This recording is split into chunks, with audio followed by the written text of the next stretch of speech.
আমার ভোট দিলে আপনি জান্নাতি, না দিলে জাহান্নামী। এইরকম গুরু ভান্ডার এলাকাতে আছে না?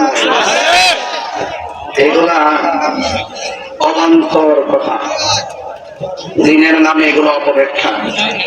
যেহেতু আমি ধর্ম নিয়ে গবেষণা করি, ধর্মের জায়গায় কে যদি কোনো ধরনের বানোয়াট কথা বলে, আমরা অফকোর্স ধর্মীয় ভাবে সেটার জবাব দিব। কথা বলেন ঠিক কিনা? তো আজকের এই মাহফিল, আপনারা এখানে এসেছেন, আমি আপনাদেরকে নিয়ে যতটুকু কথা বলবো, বলুন হায়াতের মালিককে, ইজ্জতের মালিককে, মাহফিলে এনেছেন কে, আবার নিয়ে যাবেন কে, সেজদা পাওয়ার মালিককে। আল্লাহ ছাড়া কি কাউকে সেজদা করা যাবে? আল্লাহ সমকক্ষ কাউকে মনে করা যাবে?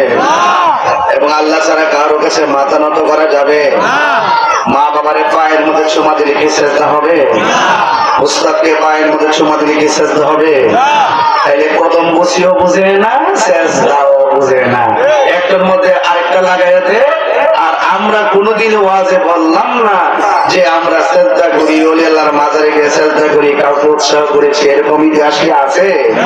না থাকার পরে এক শ্রেণীর মানুষ আমাদের আহলুস সুন্নাত ওয়াল জামাতকে মাজার পূজারে টেক দিয়া রাষ্ট্রযন্ত্র থেকে যখন দূরে সরাইবার পরিকল্পনা গ্রহণ করেছে, তখন আহলুস সুন্নাত ওয়াল জামাত সীসা ডালা প্রাচীরে চাইতে আরো শক্তিশালী হয়েছে।